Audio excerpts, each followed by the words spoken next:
Guys, sebelum kita mulai, gue mau bilang, cerita malam ini bukan sekadar kisah horor biasa.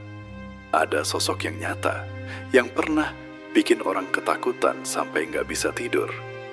Jadi siap-siap ya, karena yang bakal kalian denger bakal bikin bulu kuduk berdiri.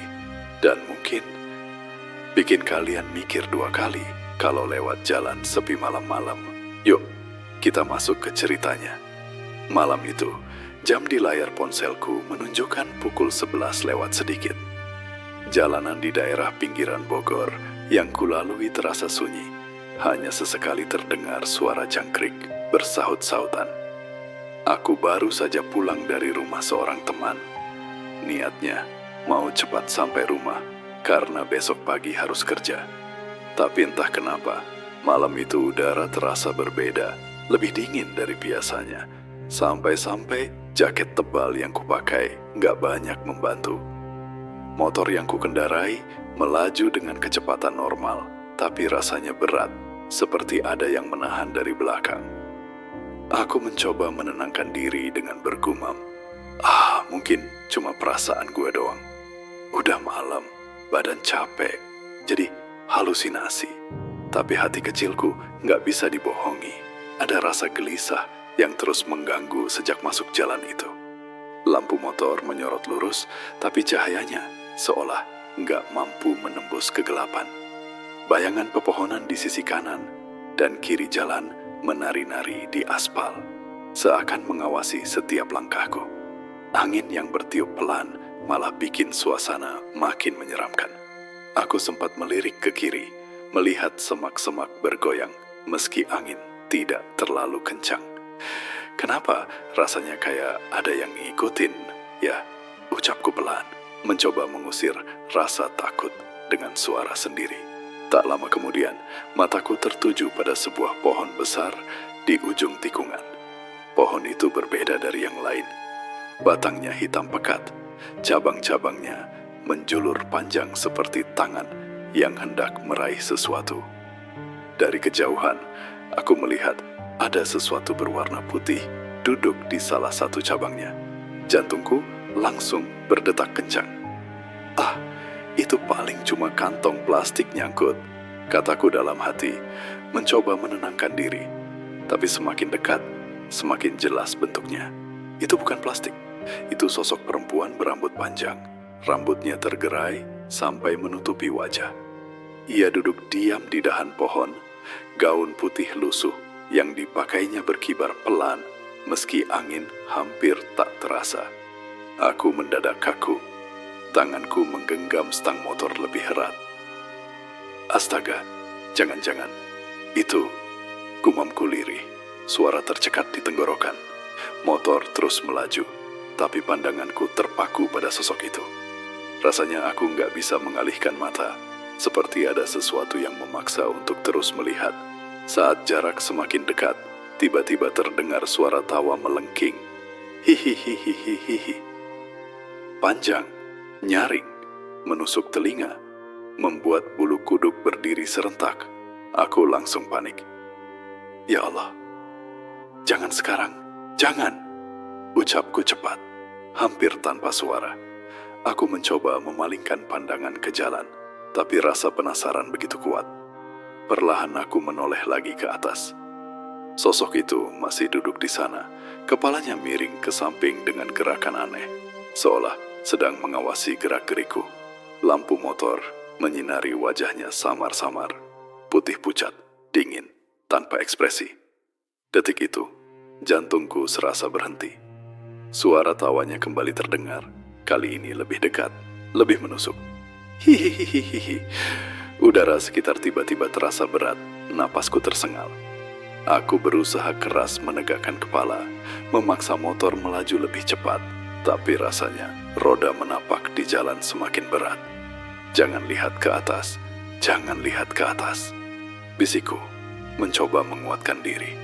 Namun, semakin aku menolak, semakin kuat dorongan untuk menoleh. Dan ketika aku sekali lagi melirik spion, mataku bersirobok dengan sosok itu. Masih duduk di cabang pohon, tapi kepalanya kini menunduk tepat ke arahku, seakan-akan menunggu.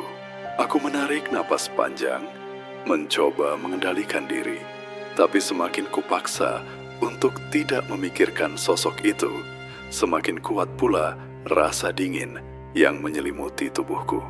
Motor terasa makin berat, seperti ada seseorang yang diam-diam menumpang di belakang.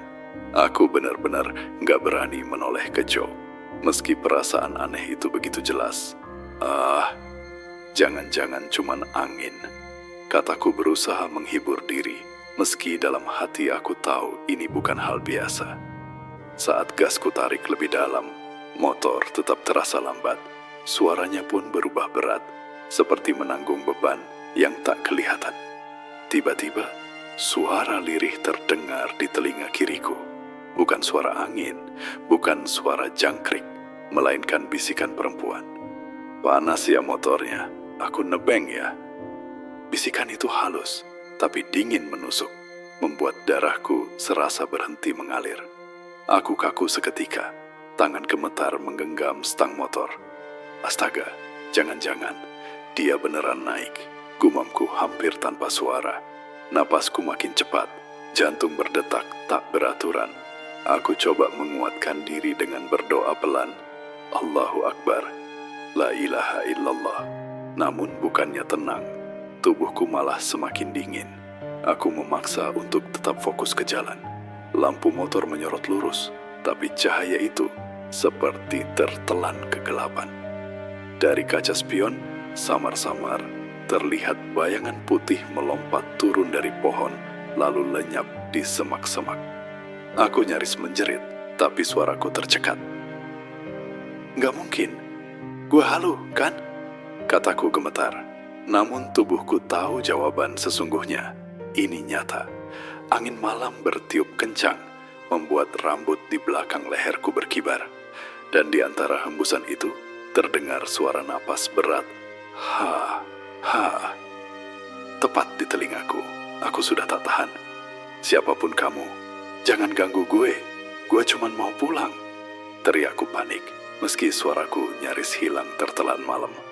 Tapi yang kudapat bukan keheningan, melainkan jawaban serak dari suara perempuan yang sama. Aku lapar. Kata-kata itu membuat bulu kuduku meremang sampai ke kepala. Aku tahu, ini bukan sekadar penampakan. Dia benar-benar ada di jok belakang. Dengan nekat, aku melirik kaca spion lagi. Dan benar saja, sosok itu jelas duduk di belakangku. Rambutnya panjang, kusut, menutupi wajah. Bajunya putih lusuh, kotor penuh noda gelap. Tangannya kurus, jari-jari panjangnya mencengkeram erat besi pegangan jok motor. Jantungku hampir copot melihat pemandangan itu. Aku tersentak. Ya Allah, napasku tercekat, tubuhku membeku. Seakan mendengar panggilanku, sosok itu mulai mengangkat wajahnya perlahan. Dari sela rambutnya, terlihat mata merah menyala menatapku dari kaca spion. Aku menjerit spontan, Allahu Akbar. Motor oleng ke kanan, hampir masuk ke selokan.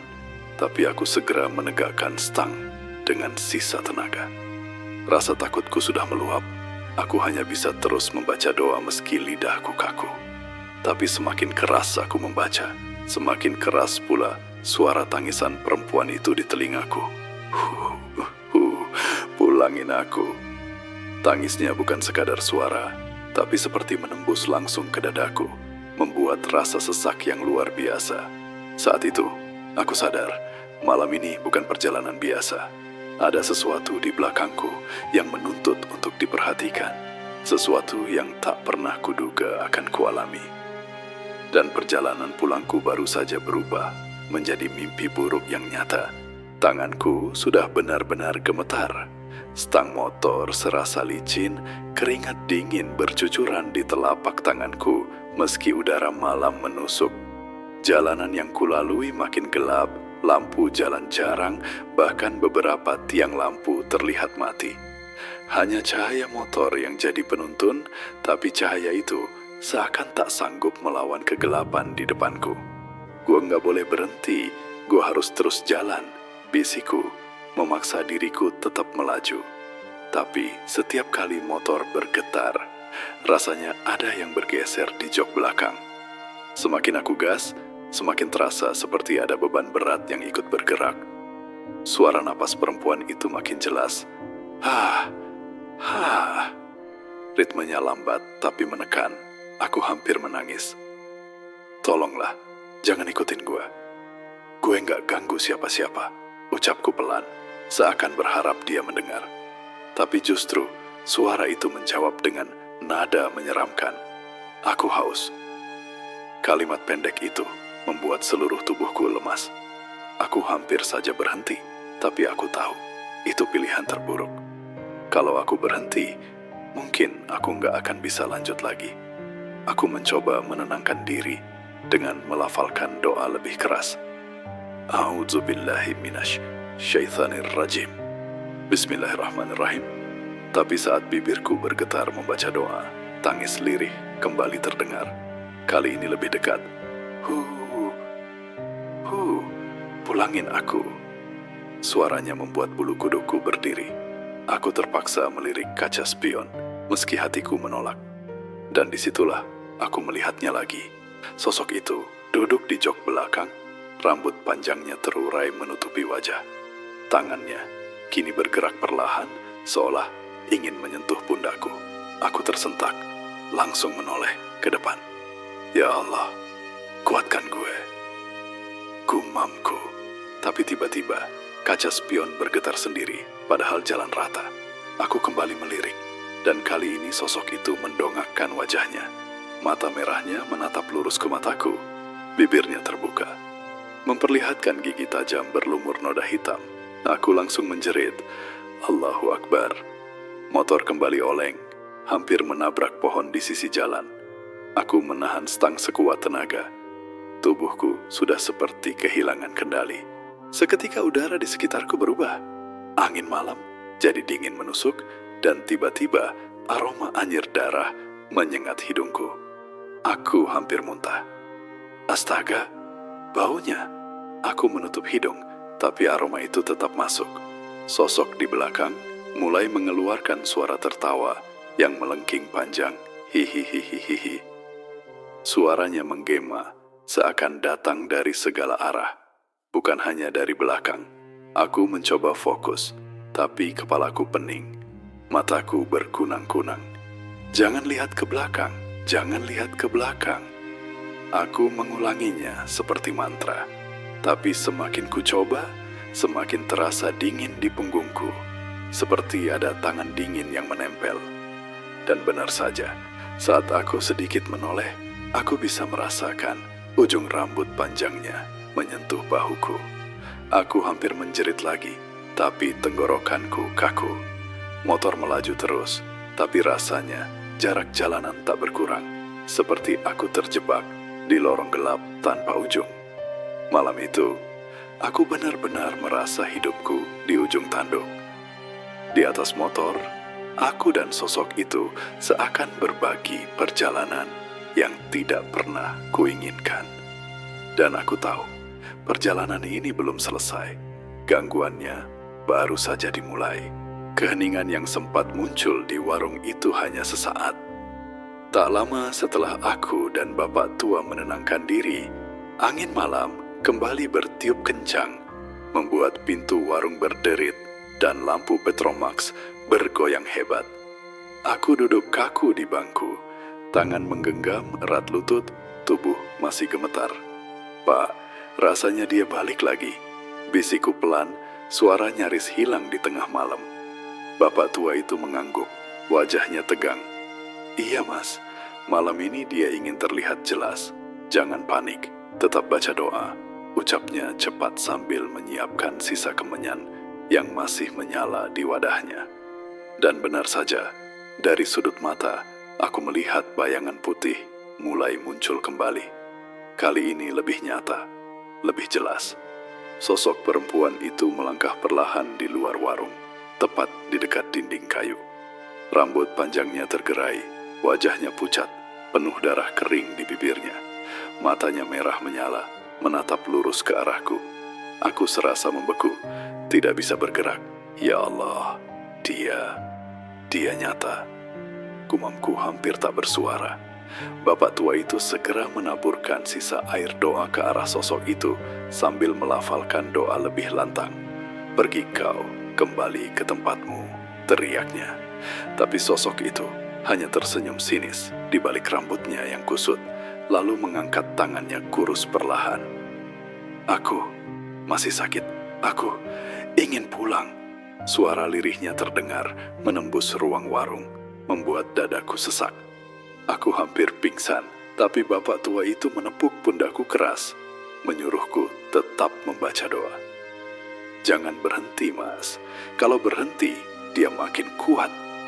Tiba-tiba, sosok itu bergerak lebih cepat. Kepala menunduk, lalu terangkat, menatap mataku langsung. Dari jarak dekat, aku bisa melihat gigi-giginya yang tajam, kotor, dan bibirnya yang memucat. Tangan panjangnya bergerak ke arahku, jari-jari hitam itu seperti hendak meraih wajahku. Aku menjerit spontan, motor mainan pikiran untuk melarikan diri, tapi tubuhku seolah membeku. Bapak tua itu semakin keras membaca doa, sambil memercikkan air ke arah sosok itu. Jeritan panjang pecah. "Ah!" Suara itu menggema di sekitar warung. Dedaunan di pohon berguguran. Angin malam menerpa, membawa bau anyir bercampur, melati yang menusuk hidung. Aku terengah, lututku lemas, tapi aku tetap mencoba membaca doa dengan suara parau. Sosok itu mulai bergetar. Tubuhnya seakan tersedot oleh udara, melayang sedikit sebelum akhirnya mulai memudar perlahan. Suara lirih terdengar lagi, lebih pelan, seperti jauh di belakang. "Aku masih sakit. Aku ingin pulang." Aku menunduk, menatap lantai. Tubuhku lemas. Perlahan, bau anyir itu pun mulai memudar. Hanya tersisa-sisa rasa dingin yang menempel di kulit. Bapak tua itu menghela napas panjang, menepuk pundakku pelan. "Mas, lihat, dia mulai pergi. Tapi jangan salah, dia belum benar-benar pergi. Sosok seperti itu butuh waktu untuk benar-benar tenang." Aku hanya bisa mengangguk. Tubuhku masih gemetar hebat. Malam itu memberi pelajaran yang tak akan pernah kulupakan, bahwa ada dunia lain di sekitar kita, dan kadang mereka memilih orang tertentu untuk menampakkan diri. Saat sosok itu benar-benar menghilang, aku baru sadar seberapa rapuh manusia ketika dihadapkan dengan sesuatu yang tak kasat mata. Aku duduk di bangku kayu warung itu, masih berusaha menenangkan diri. Segelas air putih yang diberikan bapak tua tadi sudah tandas, tapi rasa dingin di tubuhku belum juga hilang, malah semakin kuat, seperti ada sesuatu yang menempel di kulit. Bapak itu duduk tak jauh dariku, matanya sesekali melirik ke arah jalan gelap. Suasana jadi aneh, hening sekali. Hanya suara detak jam tua di dinding warung yang terdengar jelas. Aku menunduk, mencoba menahan rasa takut, tapi tiba-tiba ada bau wangi yang sangat menusuk hidung. Bukan wangi bunga biasa, tapi aroma melati yang pekat, sampai-sampai bikin kepala pusing. Aku langsung tersentak. Pak, bau itu dari mana?" Tanyaku panik. Bapak tua itu menoleh cepat, wajahnya serius. "Mas, jangan nengok keluar. Bau itu tandanya dia ada di sekitar sini." Jawabnya pelan, tapi tegas. Tubuhku langsung kaku. Aku menggenggam lutut erat-erat, menunduk lebih dalam. Tapi justru saat itu, aku mendengar suara langkah pelan. Tap, tap, tap. Seolah ada yang berjalan di sekitar warung. Kayu lantai warung berderit halus. Aku menahan napas, berharap itu hanya perasaan. Bapak tua itu kemudian berdiri, mengambil kemenyan dari laci kecil di pojok warung. Ia menyalakannya dengan cepat. Asap putih tipis mulai mengepul, memenuhi ruangan dengan aroma khas. "Mas, jangan lihat apapun. Fokus baca doa dalam hati," ucapnya cepat. Aku menurut. Mulutku bergetar membaca ayat kursi, meski suara tercekat. Tapi dari ekor mataku, aku bisa melihat bayangan putih melintas di luar warung. Bayangan itu bergerak pelan, kadang muncul, kadang menghilang. Tiba-tiba, suara tawa itu kembali terdengar. Kali ini lebih jelas dan dekat. Hihihihihihi. Suara itu menggema, membuat bulu kudukku berdiri.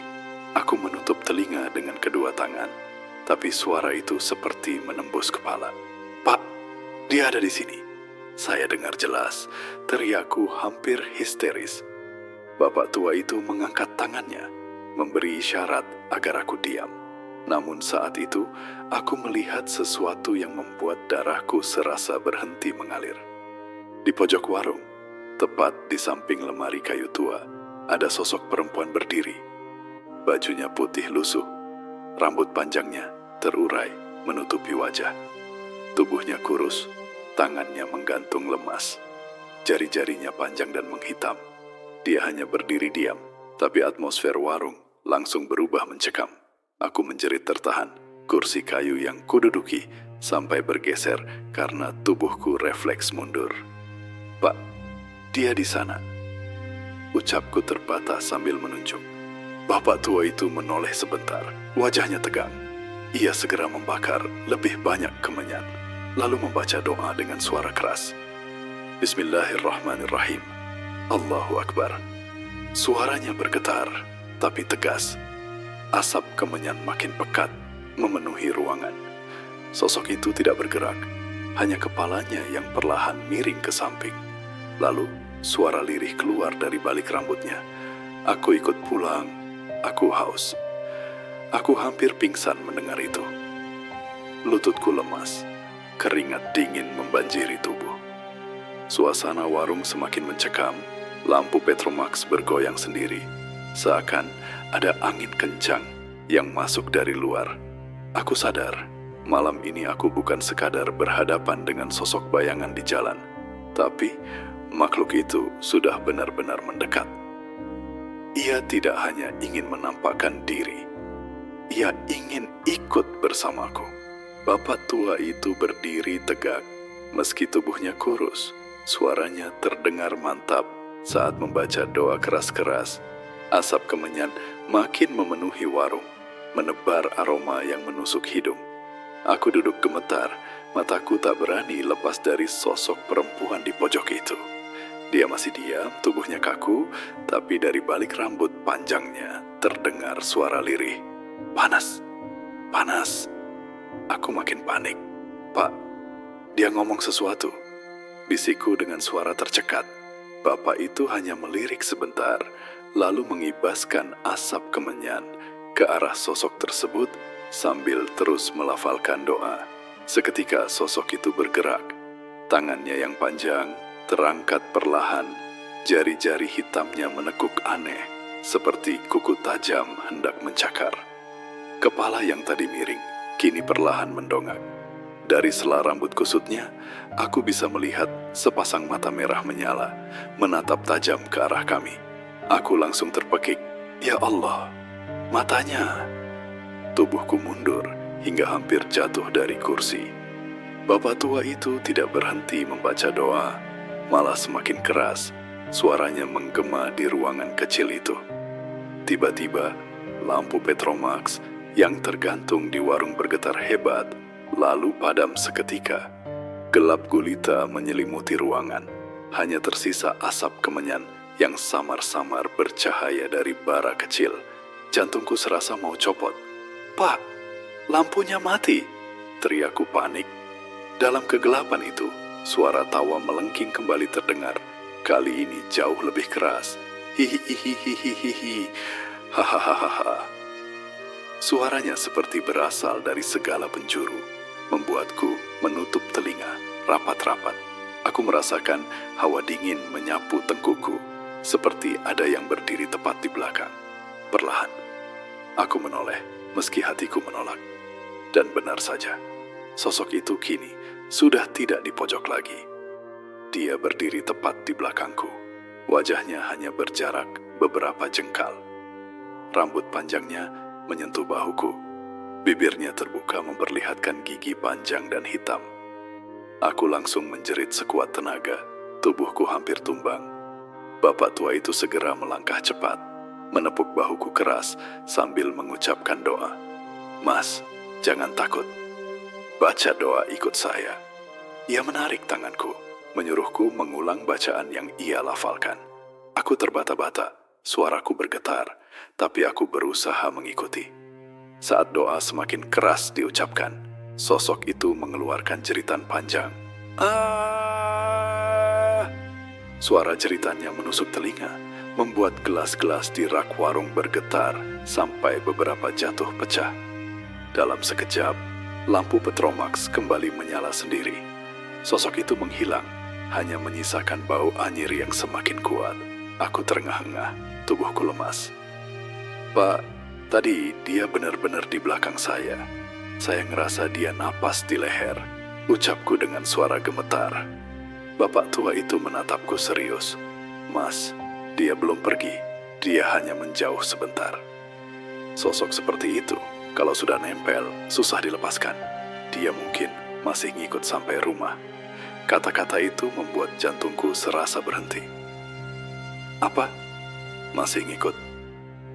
"Pak, saya nggak sanggup lagi kalau harus ketemu dia lagi." Jawabku hampir menangis. Bapak itu menepuk pundakku pelan. "Tenang Mas, ada caranya. Tapi Mas harus kuat dan jangan sekali-kali takut. Karena semakin Mas takut, semakin dia senang." Aku hanya bisa mengangguk. Meski dalam hati aku tahu, rasa takut itu sudah terlalu kuat menguasai diriku malam ini. Dan yang lebih menakutkan adalah sosok itu belum benar-benar pergi. Bapak tua itu duduk kembali di bangku kayu, wajahnya terlihat tegang.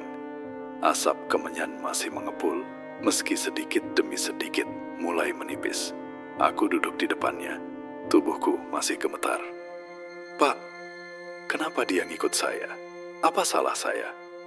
Tanyaku lirih, nyaris putus asa. Bapak itu menatapku lama sebelum menjawab. "Mas, bukan salahmu.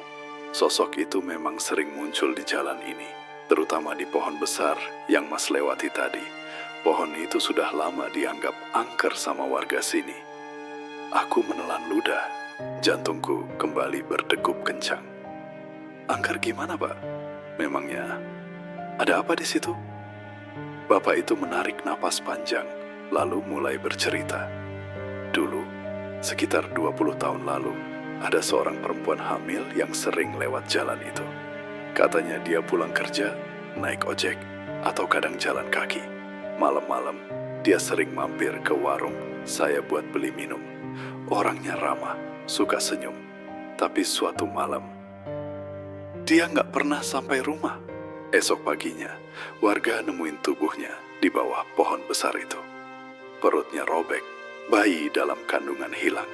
Sampai sekarang, nggak ada yang tahu siapa pelakunya.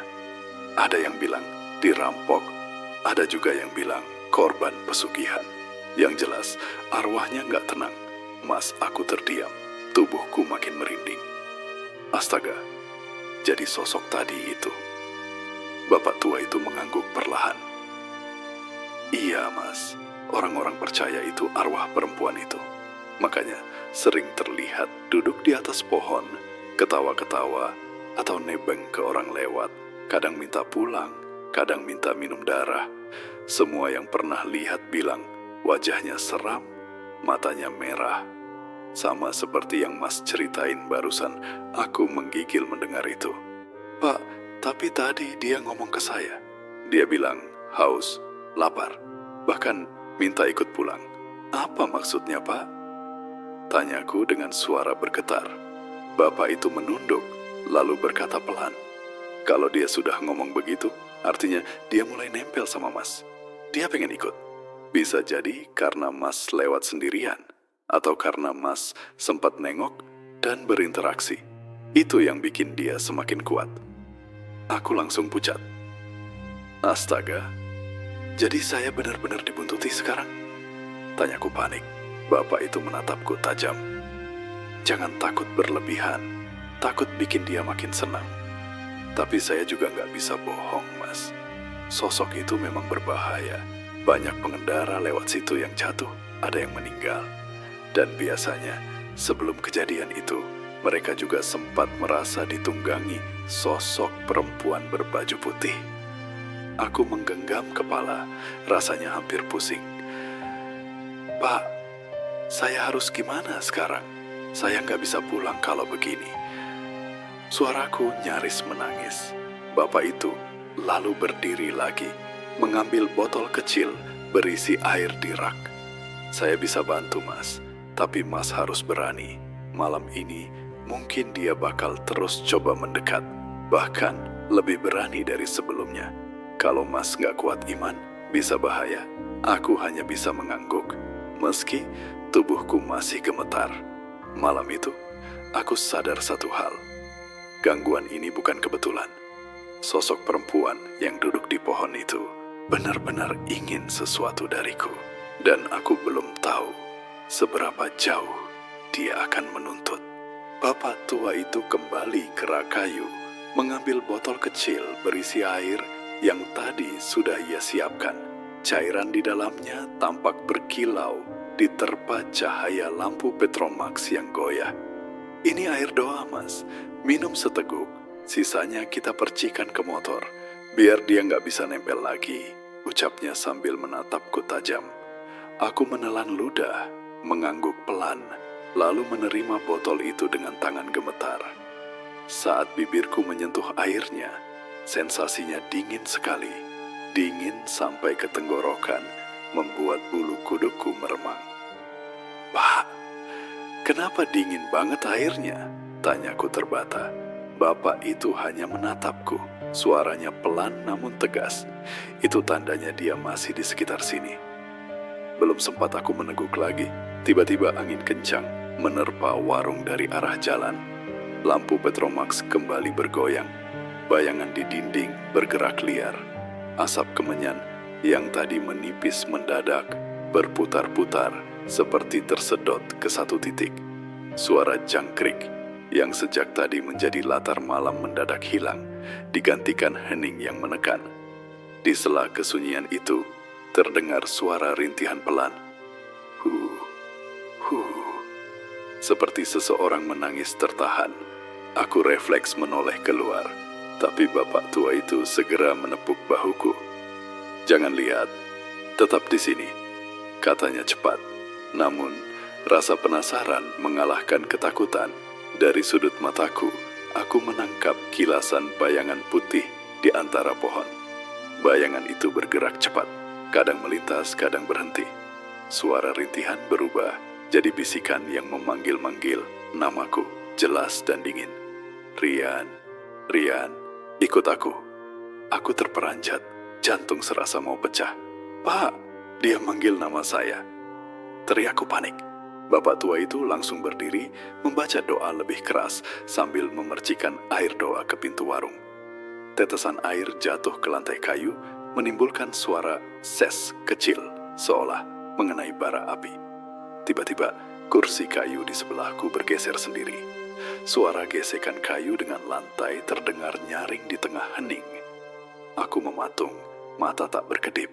Dari belakang kursi, muncul sehelai rambut panjang berwarna hitam legam, merayap pelan ke arah kakiku. Aku menjerit kaget.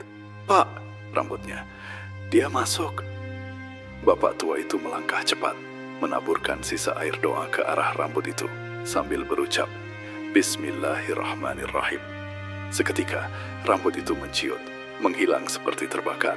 Tapi suara tawa melengking langsung pecah.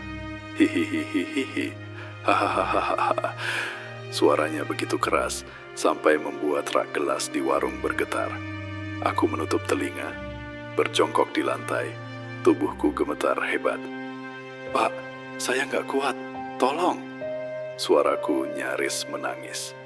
Bapak tua itu berjongkok di sampingku, menatap mata saya dalam-dalam. Mas, dengarkan saya. Jangan biarkan dia menang. Dia suka lihat orang ketakutan. Terus baca doa. Jangan berhenti sampai suara itu hilang. Ucapnya tegas. Aku mengangguk cepat. Bibirku bergetar membaca ayat yang kuingat. Di luar warung, suara langkah berlari-lari kecil terdengar mengitari bangunan. cepat dan acak. Tap, tap, tap. Di setiap hentakan langkah, bau melati makin pekat, bercampur aroma anyir darah. Aku hampir muntah menahan baunya. Bapak tua itu terus memercikkan air doa ke 4 penjuru warung. Suaranya semakin lantang. "Dengan nama Allah yang Maha Kuasa, pergi kau," teriaknya.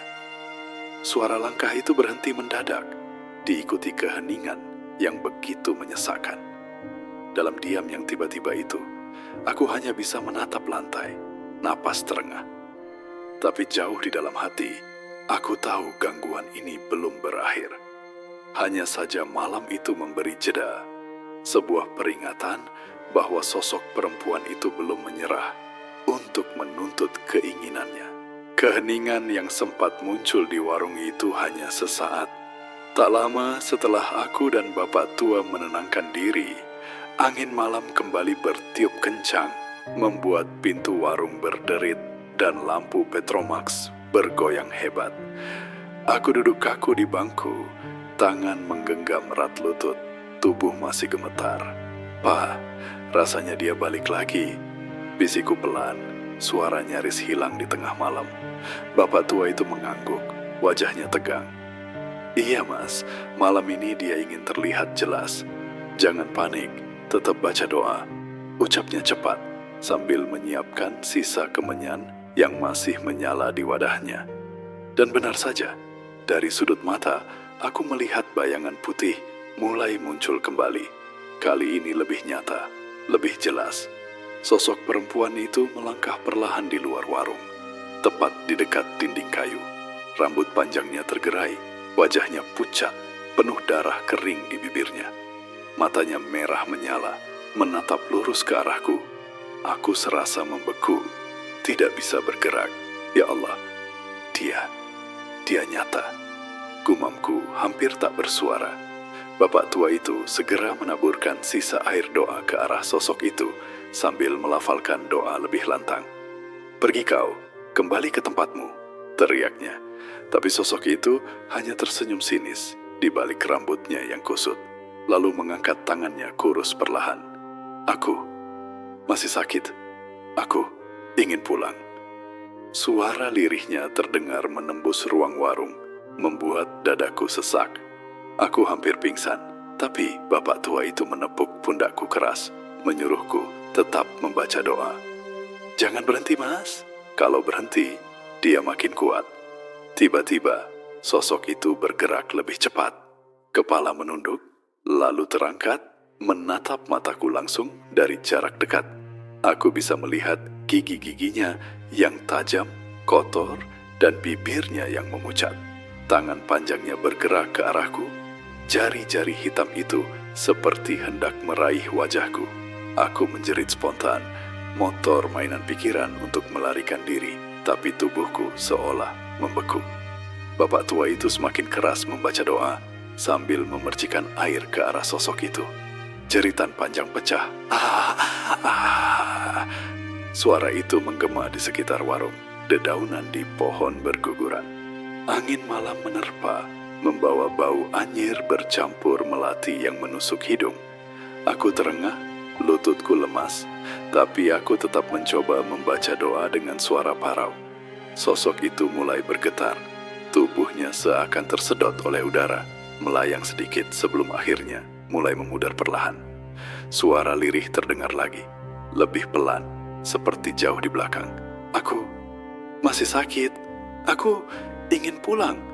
Aku menunduk, menatap lantai. Tubuhku lemas. Perlahan, bau anyir itu pun mulai memudar. Hanya tersisa-sisa rasa dingin yang menempel di kulit. Bapak tua itu menghela napas panjang, menepuk pundakku pelan. "Mas, lihat, dia mulai pergi. Tapi jangan salah, dia belum benar-benar pergi. Sosok seperti itu butuh waktu untuk benar-benar tenang." Aku hanya bisa mengangguk. Tubuhku masih gemetar hebat. Malam itu memberi pelajaran yang tak akan pernah kulupakan, bahwa ada dunia lain di sekitar kita, dan kadang mereka memilih orang tertentu untuk menampakkan diri. Saat sosok itu benar-benar menghilang, aku baru sadar seberapa rapuh manusia ketika dihadapkan dengan sesuatu yang tak kasat mata. Setelah sosok itu perlahan menghilang, aku masih duduk terpaku di bangku kayu warung. Napasku tersengal-sengal, keringat dingin membasahi seluruh tubuh. Angin malam pelan-pelan kembali tenang, tapi aura dingin masih terasa menempel di kulit. Bapak tua itu menepuk pundakku dengan lembut. Suaranya terdengar menenangkan, tapi tetap serius. "Nak, apa yang kamu lihat malam ini jangan dianggap kebetulan. Dia muncul karena ada yang ingin disampaikan," katanya pelan.